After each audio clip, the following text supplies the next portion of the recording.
Assalamualaikum warahmatullahi wabarakatuh. Perkenalkan, nama saya Ega Desundefdi, NIM B1031211157 dari Prodi Akuntansi kelas B reguler pagi. Kali ini saya akan menjelaskan tentang hasil analisis laporan tahunan PT Bank Sumatera Utara Tbk tahun 2020. PT Bank Pembangunan Daerah Sumatera Utara pertama kali didirikan di Medan, Sumatera Utara dengan nama PT Bank Pembangunan Daerah Sumatera Utara atau Bank Sumut.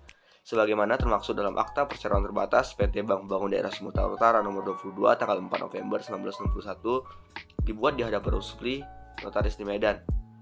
Bank Sumut telah memulai beroperasi secara komersial pada tanggal 4 November 1961 berdasarkan Undang-Undang nomor 13 tahun 1962 tentang ketentuan-ketentuan pokok Bank Pembangunan Daerah dan sesuai dengan Peraturan Daerah tingkat 1 Sumatera Utara nomor 5 tahun 1965. Bentuk usaha diubah menjadi Badan Usaha Milik Daerah atau BUMD. Pada 16 April 1999, Akta Notaris Alina Hanum Nasution SH nomor 38 menyatakan bahwa bentuk usaha kembali menjadi perseroan terbatas. Akta pendirian ini disahkan oleh Menteri Penghakiman Republik Indonesia berdasarkan surat keputusan nomor C8224 HT0101 tahun 99 tanggal 5 Mei 1999 serta diumumkan dalam tambahan berita negara Republik Indonesia nomor 54 tanggal 6 Juli 1999. Pada tanggal 28 Februari 1962, Bank Sumut memperoleh izin untuk melakukan usaha bank berdasarkan izin dari Menteri Keuangan Republik Indonesia. Selanjutnya, Bank Sumut membuka unit usaha syariah pada tanggal 4 November 2004 berdasarkan izin dari Bank Indonesia Cabang Medan, dan pada tanggal 30 Juli 2012, Bank Sumut ditunjuk sebagai bank umum devisa berdasarkan izin dari Bank Indonesia di Jakarta. Selanjutnya, saya akan menjelaskan tentang struktur kepemilikan perusahaan.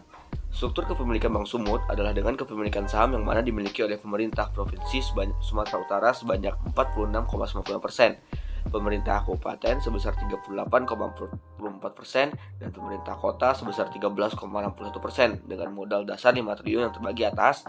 Yang pertama, saham seri A sebanyak 400 juta lembar saham dengan nilai nominal masing-masing Rp10.000, seluruhnya sebesar Rp4 triliun, dan saham seri B sebanyak 100 juta lembar saham dengan nilai nominal masing-masing Rp10.000, seluruhnya sebesar Rp1 triliun.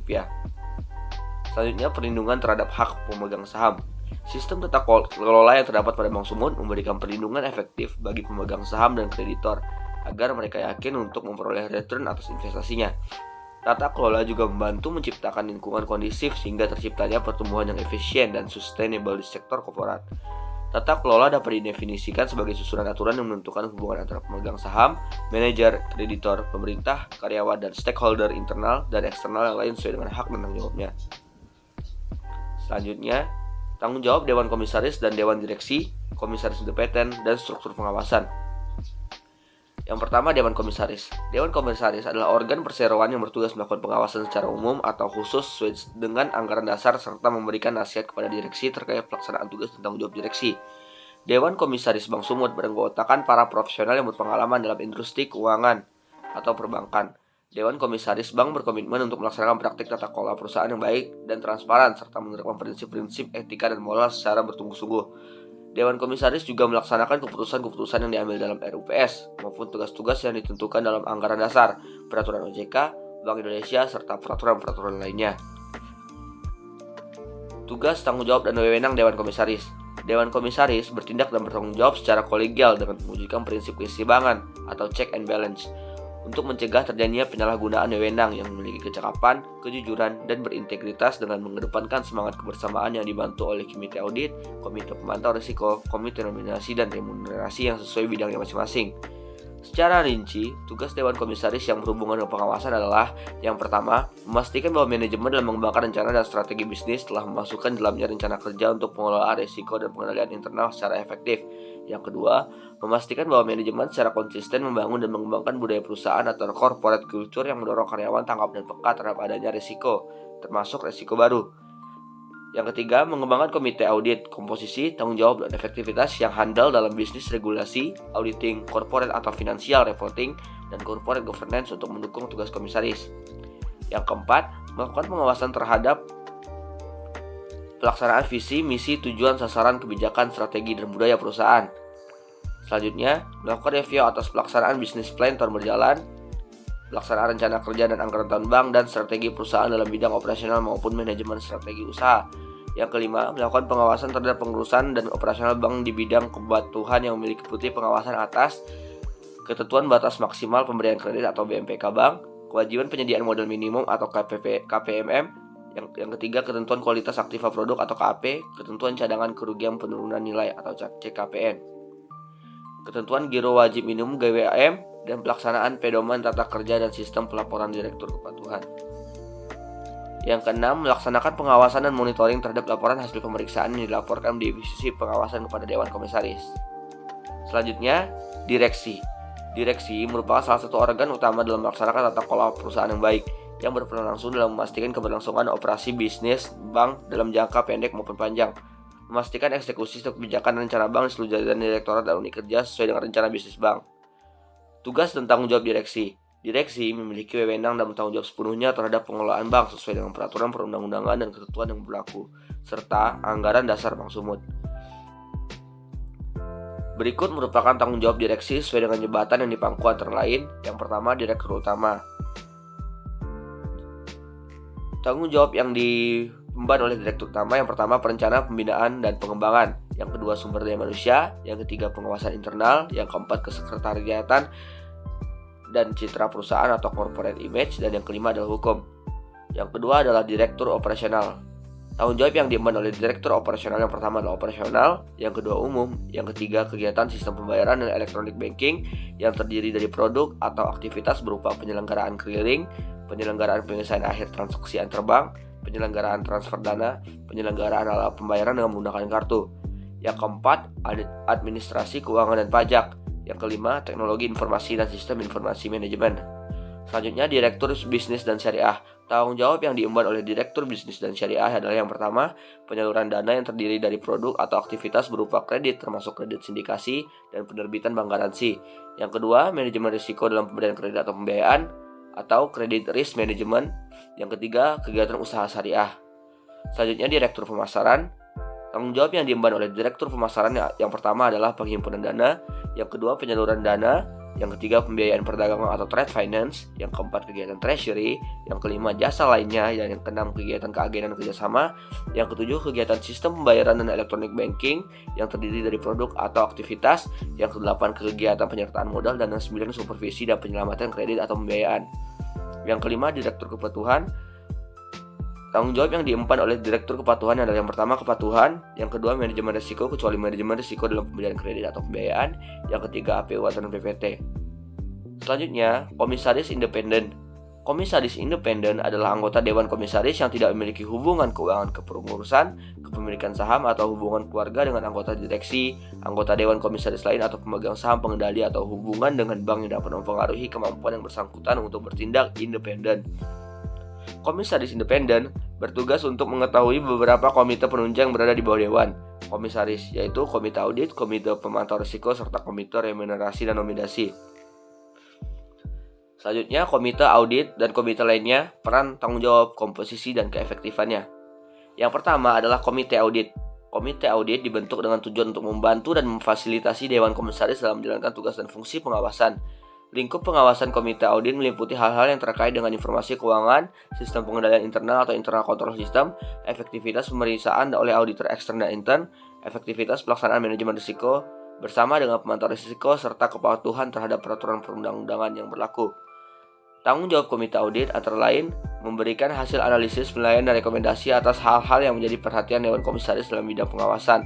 Yang kedua, membuat laporan secara berkala berkaitan dengan pelaksanaan tugasnya.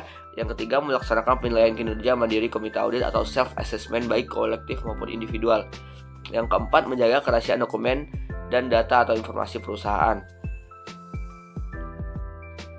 Berikut komposisi yang ada di perusahaan yang saya ampu. Yang pertama adalah Brata Kusuma, jabatannya Ketua, keterangan Komisaris Independen.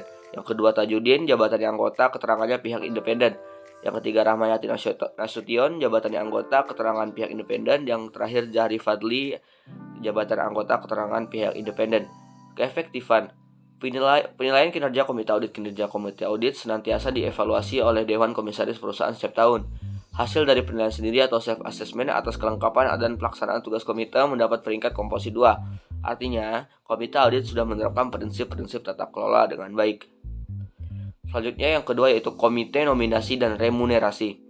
Komite remunerasi dan nominasi merupakan komite di tingkat Dewan Komisaris yang dibentuk untuk mengkaji dan memberikan rekomendasi kepada Dewan Komisaris terkait dengan kebijakan remunerasi di Bank Sumut dan pencalonan nominasi anggota Dewan Komisaris maupun direksi Bank Sumut sesuai dengan anggaran dasar, peraturan Bank Indonesia, peraturan Otoritas Jasa Keuangan, dan peraturan perundang-undangan yang berlaku. Tanggung jawabnya di antara lain yang pertama dari bidang remunerasi, yaitu melakukan evaluasi terhadap kebijakan remunerasi, pemberian kompensasi berupa gaji, tunjangan-tunjangan, tabungan hari tua, fasilitas kendaraan, dan rumah, bonus atau insentif untuk memastikan bahwa kebijakan remunerasi paling kurang harus memperhatikan yang pertama, prestasi kerja individual. Dimaksudkan agar tercapai kesetaraan antara hasil kerja individual dengan imbalan yang diterima oleh individu yang bersangkutan. Yang kedua, kewajaran dengan peer group atau kesetaraan jabatan pada intern bank dan pada beberapa bank sejenis. Yang ketiga, pertimbangan sasaran dan strategi jangka panjang bank.